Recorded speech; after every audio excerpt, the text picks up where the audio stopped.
We are Citizens for Clean Water, and we would like to address the EPA's revisal of the Clean Water Act. My name is Courtney Burdick, and I will be addressing recommendations for the Clean Water Act. My partners, Michael Newman and Tiara Klein, will be explaining the history of the Clean Water Act and its strengths and weaknesses involved in the Act protecting the U.S. waterways. First, we will start off with Tiara, who will explain the Clean Water Act in depth. Thank you.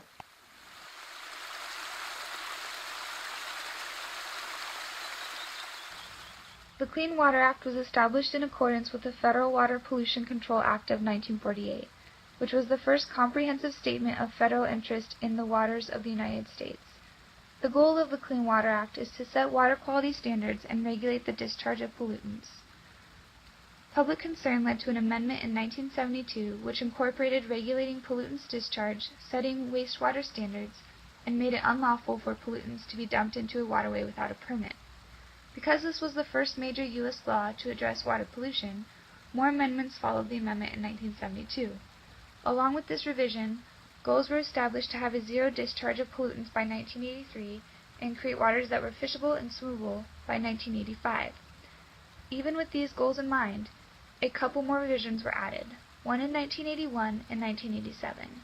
The revisions made in 1987 were landmark to the Clean Water Act because the Construction Grants Program, which helped fund the creation of sewage plants, was replaced by the Clean Water State Revolving Fund, which partners the EPA with states in order to better control water quality. From there, the latest revision was a Clean Water Action Plan that was announced in 1998 from President Bill Clinton. The action plan entailed a lengthy overhaul of the Clean Water Act, with a $568 million increase in funding. The main goals of this action plan were to decrease the percentage of polluted waterways, which had increased to an alarming 40%. This entailed incentives for private land stewardship, expanding the funding of watershed maintenance, and increasing community awareness. Immediate action was taken to invest in the agricultural aspect in terms of promoting buffer strips and easements, along with incorporating scientific research to better their strategies for controlling water pollution. Currently, the Clean Water Act has evolved from a program-by-program approach to an integrated management style that takes into account surrounding factors that could influence the water quality but don't necessarily fall under the Clean Water Act. One of the key tools that the Clean Water Act uses to deter pollution is the National Pollutant Discharge Elimination System.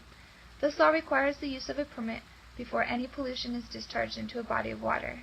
This law is also the Clean Water Act's main source of enforcement and is widely used. Presently, there is a proposed rule regarding the Clean Water Act and calls to clarify protection of the nation's streams and wetlands. Clarity was requested after the court rulings that took place in 2001 and 2006. No new bodies of water are being added to the current law, but clarity on which seasonal streams and wetlands will be clarified. Due to the fact that 1 in 3 Americans get their drinking water from a seasonally growing stream, which up until this proposal, rules weren't clearly protected under the Act. Specific analysis will be applied to determine which other streams are significant enough to be protected under the Act. This proposed rule will also encourage voluntary conservation practices among communities and protect 56 specific agricultural conservation practices. The proposal is open for public comment for 90 days from publication.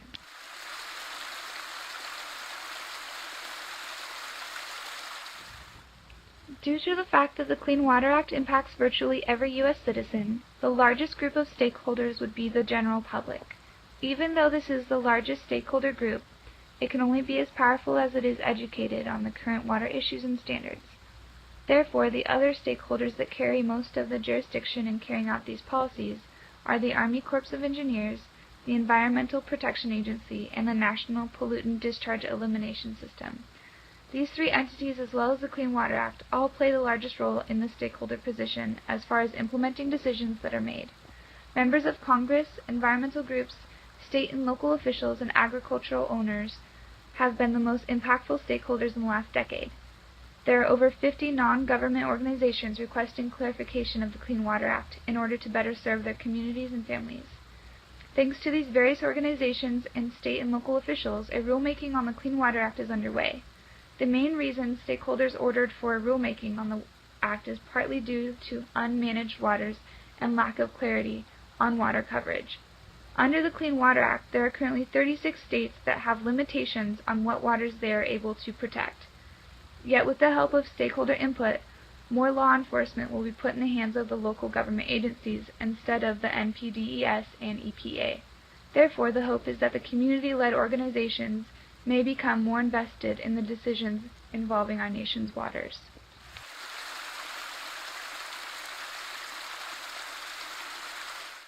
As pointed out by the previous speakers, the Clean Water Act is an important policy to stakeholders and the general public at large.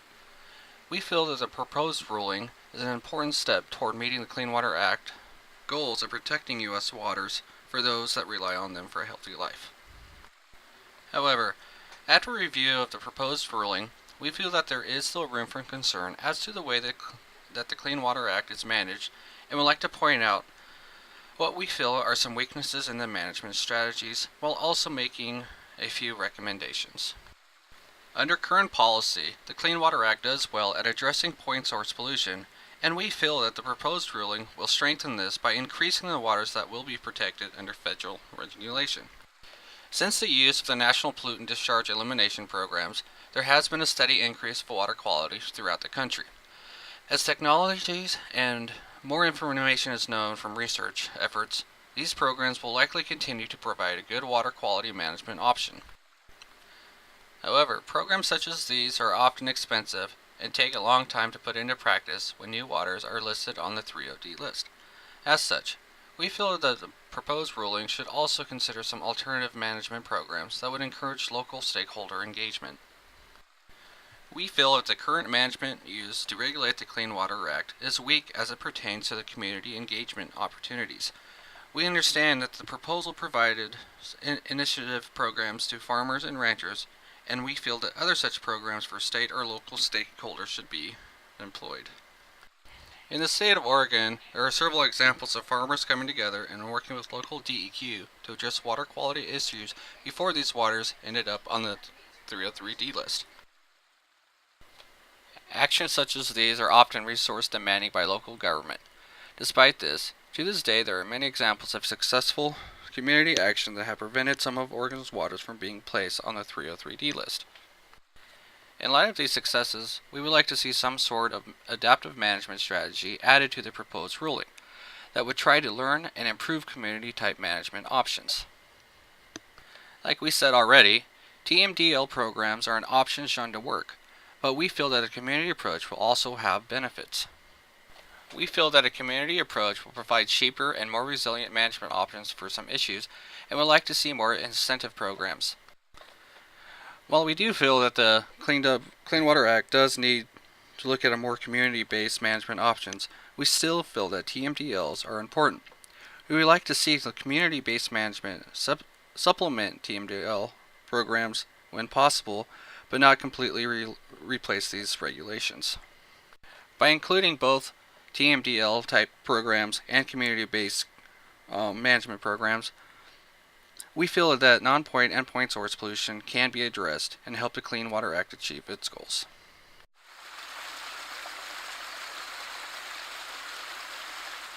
While the proposed ruling by the EPA and Corps is a step in the correct direction, we feel there may be a few strategies that might make the proposal even stronger. First, if the proposed ruling gave more authority to state government, the CWA might become more resilient. This is because states could regulate changes much more rapidly while using an adaptive management strategy.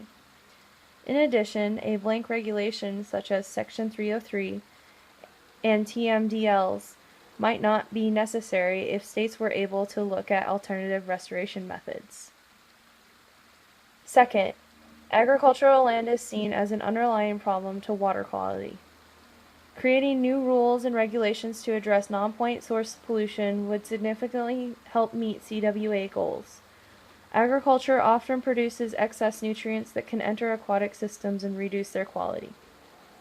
To address the non-point source pollution, an adaptive management plan can be used to help mitigate and monitor the effects of agriculture on aquatic ecosystems.